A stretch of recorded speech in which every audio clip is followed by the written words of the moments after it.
योगी के लिए पूरे विपक्ष से भिड़ गए राजा भैया। आज राजा भैया ने क्षत्रिय धर्म निभाते हुए एक ऐसा काम किया है जिसकी मिसाल आने वाले समय में दी जाएगी।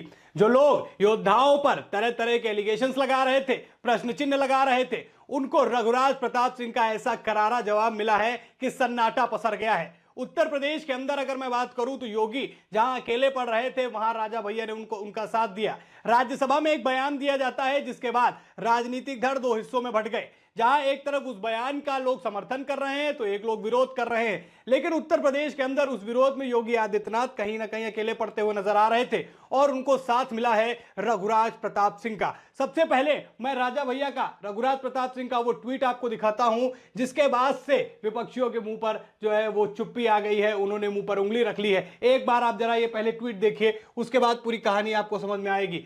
राजा भैया ट्वीट करते हुए कहते हैं कि समाजवादी पार्टी के राष्ट्रीय महासचिव रामजी सुमन ने राज्यसभा में राणा सांगा के विषय में जो अभद्र टिप्पणी की है वो सत्य से तो परे है ही, हर देशभक्त, हर राष्ट्रवादी के लिए बहुत ही कष्टप्रद है। देखिए, राजा भैया की इस बात को समझने के लिए आपको रामजी सुमन का वो बयान सुनना होगा जिसने देश के अंदर एक नई कंट्रोवर्सी खड़ी कर दी है। रामजी सुमन का आप ये बयान सुनिए।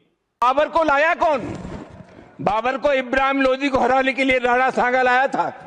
तो मुसलमान तो बाबर की औलाद हैं और तुम गद्दार राणा सांगा की औलाद हो, ये हिंदुस्तान में तय हो जाना चाहिए। अगर बाबर की तो आलोचना करते हैं, राणा सांगा की आलोचना नहीं करते। सभापति महोदय, अब आपने रामजी सुमन का ये बयान सुन लिया और उसको सदन में होते हुए हंगामे को भी देख लिया। उसका जवाब राजा भैया कैसे दे रहे हैं एक बार जरा ध्यान से देखिए। उन्होंने कहा कि राणा संग्राम सिंह, जिन्हें हम राणा सांगा के नाम से जानते हैं, उन्होंने राष्ट्र और धर्म की रक्षा के लिए अनेक लड़ाइयां लड़ी और जीती भी। महाराणा होते हुए भी युद्ध में सबसे आगे की पंक्ति में लड़ने वाले राणा सांगा ने शरीर पर 80 से अधिक घाव खाए। उनकी एक आंख और एक हाथ भी जाते रहे लेकिन उनकी पीठ पर एक भी घाव नहीं था। तुष्टीकरण के चलते हमारे महानायकों को खलनायक और गद्दार कहा जा रहा है। देश का दुर्भाग्य है कि औरंगजेब जैसे आताताई और बर्बर शासक का महिमा मंडन करने के लिए कुछ लोग अपने ही महानायकों को छोटा दिखाने की होड़ में लगे हैं। कुंठित लोग राजनीतिक स्वार्थवश तुष्टीकरण के उद्देश्य से चाहे जो भी आरोप लगाएं, किंतु राणा सांगा देशभक्तों, राष्ट्रवादियों के लिए प्रातः स्मरणीय रहेंगे, सम्मान और श्रद्धा के पात्र रहेंगे। कैसी विडंबना है जिसने अपने पिता को कैद किया, भाइयों की हत्या करके कुत्तों को खिला दिया। और ऐसे औरंगजेब को चाहने वाले भी इस देश में हैं जो अपने ही महानायकों के गौरवशाली इतिहास को झुठला रहे हैं। इतिहास के सत्य पुनर्लेखन का युग आ चुका है। यानी कि राजा भैया ये कह रहे हैं, रघुराज प्रताप सिंह ये कह रहे हैं कि ये जो इतिहास है उसको दोबारा लिखने का समय आ चुका है। और जिस तरीके से औरंगजेब का लोग समर्थन कर रहे हैं, जिसने अपने बाप को सत्ता के लिए जेल में डाल दिया, जिसने अपने भाइयों की हत्या करवा दी, जिसको जहर देके मरवा दिया, ऐसे लोगों का महिमा मंडन किया जा रहा है। और सोचिए कि उनका समर्थन करने वाली राजनीतिक पार्टियां भी इस देश में हैं। देखिए, गलतियां सबसे होती हैं लेकिन गलतियों पर सुधार किया जा सकता है। लेकिन उन्हीं बयानों को बचाते हुए जब उसी पार्टी का मुखिया सामने आ जाए तो सोचिए कि विचारधारा किधर जा रही है, किधर आपकी मानसिकता जा रही है। डगमग डगमग नहीं, बल्कि आप एक हिस्से में जो बट्टे जले जा रहे हैं वो भी गलत दिशा में, उसको लेकर ही राजा भैया ने ये बात बोली है। और राजा भैया की ये बात कहीं ना कहीं सीधी साफ तौर पर उन्होंने समाजवादी पार्टी का नाम भी लिया है, वो उनको चुभेगी भी। देखिए, उत्तर प्रदेश की राजनीति में जहां भारतीय जनता पार्टी पूरी तरीके से इस बात का विरोध कर रही थी, न सिर्फ प्रदेश बल्कि पूरे देश में, लेकिन योगी आदित्यनाथ कहीं ना कहीं इस मामले में अकेले नजर आ रहे थे। अब राजा भैया का समर्थन उनको मिला है और ये जो इन्होंने बयान दिया है रामजी सुमन ने, वो बहुत ही एक बड़ी कंट्रोवर्सी क्रिएट कर रहा है। और अब राजा भैया के बयान को लेकर ही मुस्लिम लीग का भी एक रिप्लाई आया। जरा एक बार इनकी भी मानसिकता देख लीजिए, कुंठित मानसिकता मैं कहूंगा ऐसे लोगों की। एक ऐसे आताताई जिसने सारी हदें पार कर दी हो भारतीयों को नीचा दिखाने में, उनको कष्ट देने में, लाखों हिंदुओं को धर्म परिवर्तन कराने में, ऐसे व्यक्ति को जो है अपना आदर्श समझ रहे हैं। देखिए, मुस्लिम लीग कहता क्या है, कह रहे हैं कि मुगल कभी लुटेरे नहीं थे। ये शायद मजाक लगे लेकिन कह रहे हैं, मुस्लिम लीग कह रहे हैं, इंडियन मुस्लिम लीग कह रही है कि मुगल कभी लुटेरे नहीं रहे, बल्कि ये लोग अंग्रेजों से भी बड़े लुटेरे हैं। पिछले 10 साल में भाजपा की सरकार में कई व्यवसायी करोड़ों अरबों रुपए लेकर विदेश भाग गए। इनका मकसद केवल मुसलमानों को निशाना बनाना है। अरे भाई साहब क्या मानसिकता है, सोचिए। कह रहे मुगल कभी लुटेरे नहीं रहे। इतिहास इस बात का गवाह है कि जितना ज्यादा मुगल ने हमें चोट किया, जितना हमारा नुकसान किया, शायद ही किसी और ने किया हो।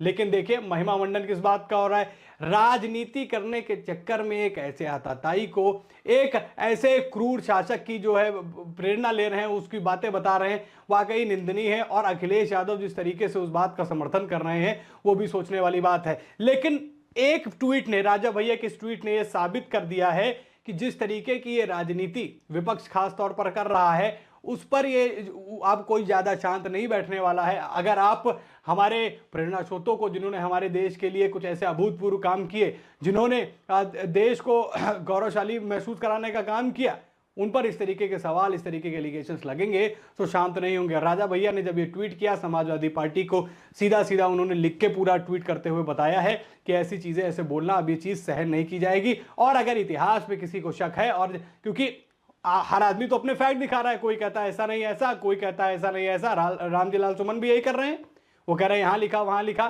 तो राजा भैया साफ तौर पर यही कह रहे हैं कि अब इतिहास को दोबारा लिखने का समय आ गया है, क्योंकि अगर ऐसी विचारधारा, ऐसी मानसिकता आज से शुरू होती है, वो लंबे समय तक जाती है, तो कहीं ना कहीं वो देश के लिए बेहद नुकसानदायक है। देश दो धड़ों में बंटना शुरू हो जाएगा, क्योंकि एक उस मानसिकता का विरोध करता है तो एक उस मानसिकता का समर्थन भी करता है। समर्थन भी देखिए दोस्तों किस तरीके से हो रहा है, पत्थरबाजी कर रहे हैं टारगेट कर करके, गाली गलौज हो रही है। एक ऐसे आताताई जिसने देश को नुकसान पहुंचाया, उसके तारीफों के कसीदे पढ़े जा रहे हैं। सोचिए कि कैसे औरंगजेब को लेकर देश के अंदर राजनीति गरमाई हुई है। और दोस्तों सोचने का विषय यह भी है कि आज से लगभग 300 साल पुराना व्यक्ति, जो इस दुनिया में भी नहीं है, जिसका जिक्र केवल हम किताबों में देख रहे थे, उसको लेकर आज वर्तमान में जहां अन्य देश आगे बढ़ रहे हैं, अन्य टेक्नोलॉजीज की तरफ आगे बढ़ रहे हैं, विकास की तरफ आगे बढ़ रहे हैं, वहां हमारा देश जो है इस औरंगजेब के नाम की बीमारी से उलझा हुआ है। और औरंगजेब पर जिस तरीके की कंट्रोवर्सी चल रही है, जिस तरीके की राजनीति चल रही है, वो सोचने का विषय है कि आज से 300 साल पुराने व्यक्ति के लिए हम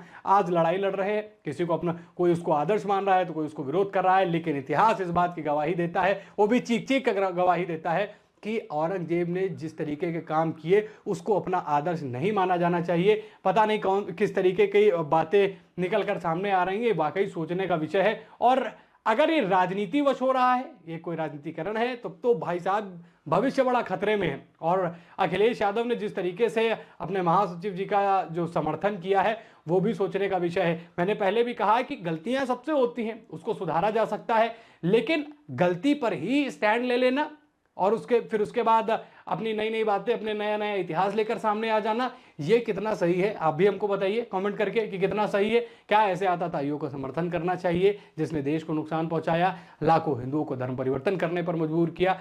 सोचिए, वो तो चलिए अलग विषय, अलग धर्म की बात हो गई। जो अपने बाप का ना हुआ, जो अपने भाई का ना हुआ, ऐसे व्यक्ति के लिए आप देश दो गुटों में बट गया है। एक तरफ विरोध हो रहा है तो एक तरफ समर्थन। और ऐसे औरंगजेब को लेकर मैंने पहले भी कहा, जहां एक तरफ अन्य देश जो हैं वो विकास की एक नई गति पकड़ रहे हैं, वहां हमारा देश आज से 300 साल पुराने एक ऐसे व्यक्ति के लिए लड़ रहा है जिसने देश को, भारत देश को नुकसान पहुंचाने के लिए हर एक तरकीब अपनाई। जितना वो कष्ट दे सकता था उसने जी भर के दिया।